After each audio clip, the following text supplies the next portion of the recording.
സിമ്പിളായിട്ടൊരു shirt collar നമുക്ക് എങ്ങനെയാണ് ചെയ്യുന്നതെന്നാണ് ഇന്നത്തെ വീഡിയോയിൽ ഞാൻ കാണിക്കാൻ വേണ്ടി പോകുന്നത്. ആദ്യം തന്നെ ഞാനൊരു ജാമി എടുക്കുകയാണ്. ഇത് പക്ക ഒരു പ്രൊഫഷണൽ മെത്തേഡല്ല. അതായത് നമ്മൾ സാധാരണ കാണാറുള്ള ഷർട്ടിൻ്റെ ഒക്കെ കോളർ അത് രണ്ട് യോക്കായിട്ടല്ലേ വരണേ, അതുപോലെയല്ല, ഇത് ഒറ്റ പീസിലാണ് നമ്മൾ ചെയ്തെടുക്കണത്. അതേപോലെ ഈ കോളറിൻ്റെ ഡീറ്റെയിൽസ് മാത്രമേ ഞാൻ ഈ വീഡിയോയിൽ ഇൻക്ലൂഡ് ചെയ്തിട്ടുള്ളൂ. അടുത്ത വീഡിയോയിൽ നമുക്ക് ഈ കോളർ വരുമ്പോഴത്തേനും ചെറിയ വേരിയേഷൻ എന്തൊക്കെ നമ്മുടെ പാറ്റേൺസിനകത്ത് കൊടുക്കണം എന്നുള്ളതിനെക്കുറിച്ചൊക്കെ ഞാൻ പറയാവേ. ഏറ്റവും ആദ്യം നമ്മൾ ആ നെക്കിൻ്റെ ചുറ്റളവ് അല്ലെങ്കിൽ ആ ഓപ്പണിങ് വരുന്നിടത്തെ ആ റൗണ്ട് മെഷർമെൻറ്റ് എടുക്കണം. അപ്പോൾ മെഷർമെൻറ്റ് എടുക്കുമ്പോൾ ചെറിയൊരു കാര്യം ശ്രദ്ധിക്കേണ്ട എന്നാന്ന് വെച്ച് കഴിഞ്ഞാൽ ഒരു ചെറിയൊരു 1/4 ഇഞ്ചോളം സ്പേസ് മാറ്റി വെച്ചിട്ട് വേണം നമ്മൾ മെഷർമെൻറ്റ് എടുക്കാൻ വേണ്ടിയിട്ട്. അപ്പോൾ ഞാനിവിടെ നെക്ക് എടുത്തിരിക്കുന്നത് ഫ്രണ്ടിലൊരു 3 ഇഞ്ചോളം ഇറക്കിയിട്ടുണ്ട്, ബാക്കിലൊരു ചെറിയ 1/4 ഇഞ്ച് അത്ര ഇറക്കിയിട്ടുള്ളൂ. ഇതിൻ്റെ കട്ടിങ് ഡീറ്റെയിൽസ് ഒക്കെ നമുക്ക് അടുത്ത വീഡിയോയിൽ കാണാം കേട്ടോ. ഇത് ജസ്റ്റ് ആ കോളറിൻ്റെ മനസ്സിലാവാൻ വേണ്ടിയിട്ട് മാത്രമാണ്. അപ്പോൾ ഇത് ഫുള്ളായിട്ട് നമ്മൾ റൗണ്ട് ചെയ്ത് മെഷർ ചെയ്യണം. അപ്പോൾ എനിക്കിവിടെ കിട്ടിയിട്ടുണ്ടായിരുന്നത് ടോട്ടൽ 20.5 ഇഞ്ചാണ് കേട്ടല്ലോ, റൗണ്ട് വരുന്നിടം 20.5 ഇഞ്ച്. പിന്നെ നമ്മളൊരു ക്യാൻവാസ് എടുക്കുക. ഇത് ഞാൻ വരയ്ക്കുന്നതിന് നിങ്ങൾക്ക് കാണുന്നതിനും എളുപ്പത്തിന് വേണ്ടിയിട്ട് പേപ്പറാണ് കേട്ടോ എടുത്തിരിക്കുന്നത്. ഒരു ക്യാൻവാസ് എടുക്കുക, രണ്ടായിട്ട് മടക്കിയിടുക. അപ്പോൾ നീളവും വീതിയും എങ്ങനെ എടുക്കണം എന്ന് ചോദിച്ചാൽ, നീളം എന്ന് പറയുമ്പോൾ ഞാൻ നേരത്തെ പറഞ്ഞ പോലെ 20.5 ഇഞ്ചല്ലേ നമുക്ക് റൗണ്ട് ചെയ്തപ്പോൾ കിട്ടിയത്. അപ്പോൾ അതിൻ്റെ നേരെ പകുതി എന്ന് പറയുമ്പോഴത്തേനും 10.25 ഇഞ്ച്.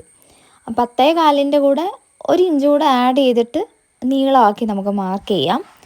അപ്പോൾ ഇത് എൻ്റെ കണ്ണ് തെറ്റിയ നേരത്തെ എൻ്റെ മാസ്റ്റർ സ്കെയിൽ എനിക്ക് സങ്കടമൊന്നുമില്ല, എന്നാലും ചെറിയൊരു വിഷമം പൊട്ടിച്ചു. അതുപോട്ടെ. പിന്നെ നമുക്ക് വീതിയായിട്ട് എടുക്കേണ്ടത് 4 ഇഞ്ചാണ്.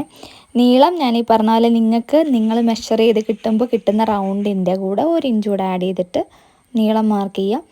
4 ഇഞ്ച് ഞാനിവിടെ വീതിയായിട്ട് കൊടുക്കുന്നുണ്ട്. ഇനി 4 ഇഞ്ച് തന്നെ കൊടുക്കണമെന്ന് ചോദിച്ചു കഴിഞ്ഞാൽ നിർബന്ധമൊന്നുമില്ല, ഒരു 3 ആണെങ്കിലും നിങ്ങൾക്ക് കൊടുക്കുക. ആ കോളറിൻ്റെ വിട്ടില്ലേ, അത് ചെറിയ രീതിയിൽ അങ്ങോട്ടും ഇങ്ങോട്ടും അഡ്ജസ്റ്റ് ആവുമെന്നേ ഉള്ളൂ. അതിൻ്റെ വീതി കുറച്ച് കയറ്റിറക്കം വരുമെന്നേ ഉള്ളൂ. 4 ഇഞ്ചിൻ്റെ അപ്പുറത്തേക്ക് പോകരുത് കേട്ടോ, അപ്പോൾ വലിയ കോളറായി പോവും.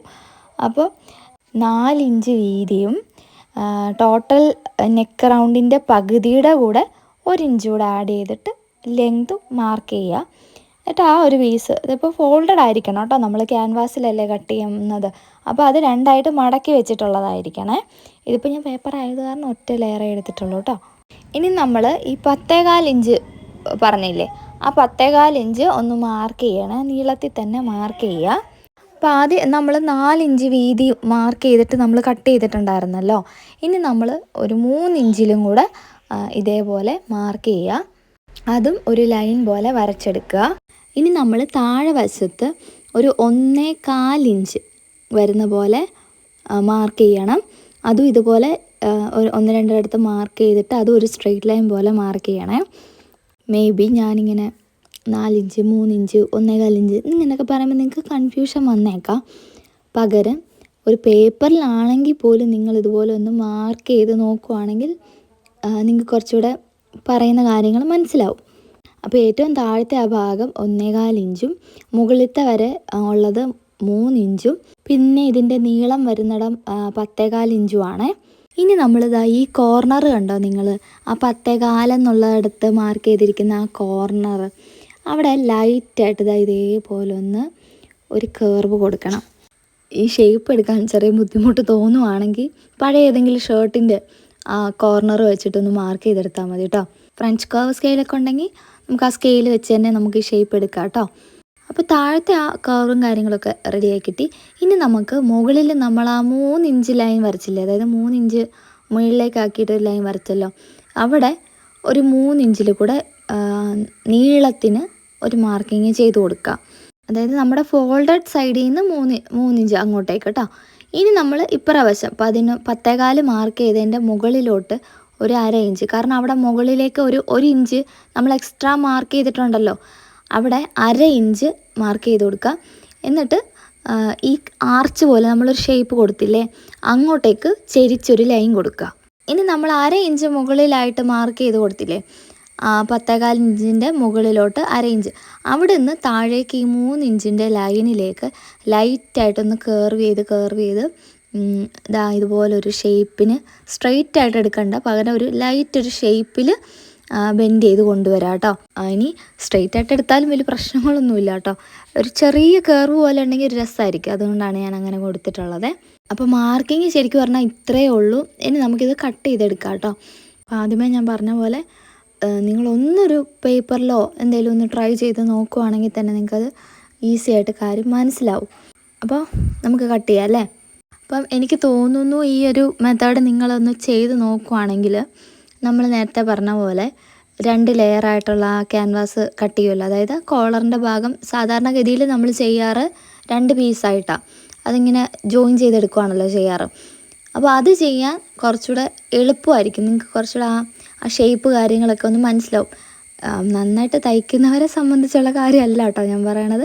ബിഗിനറാണ്, ഒന്നും അറിയത്തില്ല, ജസ്റ്റ് ഒരു കോളറിനൊക്കെ ചെയ്യണം എന്ന് ആഗ്രഹമുള്ളവർക്ക് ഒരു പക്ഷേ ഹെൽപ്ഫുൾ ആവാൻ പറ്റുന്നൊരു വീഡിയോ ആയിരിക്കും ഇത്. അപ്പോൾ നമ്മൾ ക്യാൻവാസ് കട്ട് ചെയ്യുമ്പോഴത്തേന് ഫോൾഡ് ചെയ്തിട്ട് കട്ട് ചെയ്യുമല്ലോ. അപ്പോൾ ഇതൊരു സൈഡ് മാത്രമായിട്ടുള്ളൂ. അപ്പോൾ നിങ്ങൾ ക്യാൻവാസ് 2ആക്കി മടക്കിയിട്ട ശേഷം ഇതുപോലെ മാർക്ക് ചെയ്തെടുക്കാം. അപ്പോൾ ഞാൻ ദാ ഇവിടെ ക്യാൻവാസ് റെഡിയാക്കി എടുത്തിട്ട് അത് ഒട്ടിച്ചെടുത്തിട്ടുണ്ട് കേട്ടോ. ഇനി നമ്മൾ തയ്ച്ചെടുക്കണം. അപ്പോൾ ഇവിടെ നമ്മൾ റോങ് സൈഡ് ചീത്ത വശത്താണ് കേട്ടോ ക്യാൻവാസിനെ ഒട്ടിച്ചെടുത്തിട്ടുള്ളത്. എന്നിട്ട് നമ്മൾ കൃത്യമായിട്ട് ആ ക്യാൻവാസിൻ്റെ ഓരത്ത് കൂടെ ആയിട്ട് സ്റ്റിച്ച് ചെയ്തെടുക്കണേ. 2 ലെയർ ക്ലോത്താണ് താഴേക്ക് വെച്ചിട്ടുള്ളത്, ഇതായത് കണ്ടോ. അപ്പം നല്ല വശങ്ങൾ തമ്മിൽ ഫേസ് ചെയ്യുന്ന പോലെ തുണീനെ വെച്ച് കൊടുക്കുക, റോങ് സൈഡിൽ ക്യാൻവാസ് ഒട്ടിച്ചെടുക്കുക. ഇനി നമ്മൾ അതിൻ്റെ ഓരത്തായിട്ട് ക്യാൻവാസിൻ്റെ ഓരത്ത് കൂടെ ആയിട്ട് സ്റ്റിച്ച് ചെയ്തെടുക്കുക കേട്ടോ. 3 വശങ്ങൾ നമ്മൾ സ്റ്റിച്ച് ചെയ്യാം. അതായത് ബോഡി പീസുമായിട്ട് അറ്റാച്ച് ചെയ്യുന്ന ഭാഗത്ത് നമ്മൾ സ്റ്റിച്ച് ചെയ്യേണ്ട. ഞാനിത് പറയാൻ കാര്യം പണ്ട് ഞാനിങ്ങനെ ചെയ്തിട്ടുണ്ട് കേട്ടോ, അതുകൊണ്ടാണ്. അപ്പോൾ നമ്മളിവിടെ സ്റ്റിച്ച് ചെയ്തെടുത്തിട്ടുണ്ട്. 1/4 ഇഞ്ച് ഗ്യാപ്പ് ഇട്ടിട്ട് ഈ സ്റ്റിച്ച് ചെയ്തെടുത്തു കൂടെ എല്ലാം നമ്മൾ കട്ട് ചെയ്ത് കൊടുക്കാം. എന്നിട്ട് നോച്ചസ് കൂടെ ഇട്ട് കൊടുക്കുക, ചെറിയ ചെറിയ കട്ടുകൾ ടേൺ ചെയ്ത് വരാൻ വേണ്ടിയിട്ട്. ഇങ്ങനെ തിരിച്ച് എടുക്കാനുള്ള എളുപ്പത്തിന് നമ്മൾ ചെറിയ ചെറിയ കട്ടിട്ട് കൊടുക്കാം. പിന്നില്ലേ ഈ ഭാഗമില്ലേ, അതായത് നമ്മൾ ബോഡി പീസുമായിട്ട് അറ്റാച്ച് ചെയ്തെടുക്കേണ്ടതാണ്. അവിടെ ആക്ച്വലി ഞാൻ കട്ട് ചെയ്തപ്പോൾ ഒരിത്തിരി കുറഞ്ഞു പോയി, നിങ്ങളൊരു 1/2 ഇഞ്ചൊക്കെ വെച്ചിട്ട് കട്ട് ചെയ്തേക്കാം കേട്ടോ. അപ്പോൾ ഇനി നമുക്ക് കോളർ നെക്കിലേക്ക് അറ്റാച്ച് ചെയ്തെടുക്കുകയാണ് വേണ്ടത്. അപ്പോൾ ഇത് ചെയ്യാനുള്ള ഒരു എളുപ്പം എന്നാന്ന് വെച്ചാൽ അയൺ ചെയ്യുക എന്നുള്ളതാണ്. അതായത് കോളറിൽ നമ്മൾ ബോഡി പീസിലേക്ക് അറ്റാച്ച് ചെയ്യാൻ വേണ്ടിയിട്ട് ഓൾമോസ്റ്റ് ഒരു 1/2 ഇഞ്ചോളം സ്പേസ് വിടണം എന്ന് ഞാൻ പറഞ്ഞിട്ടുണ്ടായില്ലേ. ആ ഭാഗം കൃത്യം 1/2 ഇഞ്ചായിട്ട് നമ്മൾ ഒന്ന് അയൺ ചെയ്തെടുക്കുകയാണെന്നുണ്ടെങ്കിൽ നമുക്ക് ഇത് അറ്റാച്ച് ചെയ്തെടുക്കാൻ വേണ്ടിയിട്ട് കുറച്ച് എളുപ്പമായിരിക്കും. പിന്നെ പുറമേക്ക് വരുന്ന വശമുണ്ടല്ലോ, നമ്മൾ ഇട്ട് കഴിയുമ്പോൾ മുകളിൽ വരുന്ന ഭാഗം, അത് ക്യാൻവാസ് വരുന്ന ഭാഗമാണെങ്കിൽ അത്രയും നല്ലത് കേട്ടോ. നമ്മൾ ആദ്യമേ ഒരു സൈഡ് സ്റ്റിച്ച് ചെയ്തെടുക്കുക, അത് കഴിഞ്ഞിട്ട് ഇതായി ക്യാൻവാസ് വരുന്ന ആ ഭാഗം അതും ഒന്ന് ലെവലാക്കി വെച്ചിട്ട് സ്റ്റിച്ച് ചെയ്ത് കൊടുക്കുക, അത്രേ ഉള്ളൂ കേട്ടോ. ഏറ്റക്കുറച്ചിലില്ലാതെ കറക്റ്റായിട്ട് സ്റ്റിച്ച് ചെയ്യണം എന്നുണ്ടെങ്കിൽ നമ്മളെടുത്തിരിക്കുന്ന ആ റൗണ്ട് മെഷർമെൻറ്റ്, നെക്കിൻ്റെ മെഷർമെൻറ്റും ക്യാൻവാസിൻ്റെ ആ മെഷർമെൻറ്റും കറക്റ്റായാൽ മാത്രമേ അത് കൃത്യമായിട്ട് ചെയ്യാൻ പറ്റുള്ളൂ. അപ്പോൾ ഇങ്ങനെയാണ് നമ്മൾ തയ്ച്ചെടുത്തിട്ടുള്ളത്. ഞാൻ നേരത്തെ പറഞ്ഞ പോലെ ഇതിൻ്റെ വിത്ത് എന്ന് പറഞ്ഞാൽ 4 ഇഞ്ച് നമ്മൾ എടുത്തിട്ടുണ്ടായില്ലോ, അത് വേണമെങ്കിൽ നിങ്ങൾക്ക് അഡ്ജസ്റ്റ് ചെയ്തൊക്കെ എടുക്കാം കേട്ടോ. അപ്പോൾ ഈ ഒരു രീതിയിൽ നമുക്ക് ചെയ്യുവാണെങ്കിൽ പക്കാ ഷർട്ട് കോളറിൻ്റെ മോഡലും ആയി, എന്നാൽ അത്രയും പണിയെടുക്കുകയും വേണ്ട.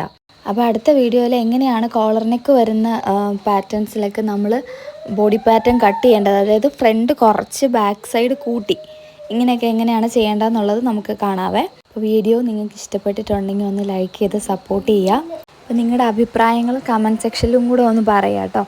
അപ്പോൾ നിങ്ങൾക്കെല്ലാം യൂസ്ഫുൾ ആകുന്ന മറ്റൊരു വീഡിയോ ആയിട്ട് വേഗം വരാം. അതുവരെയ്ക്ക് ടാറ്റാ.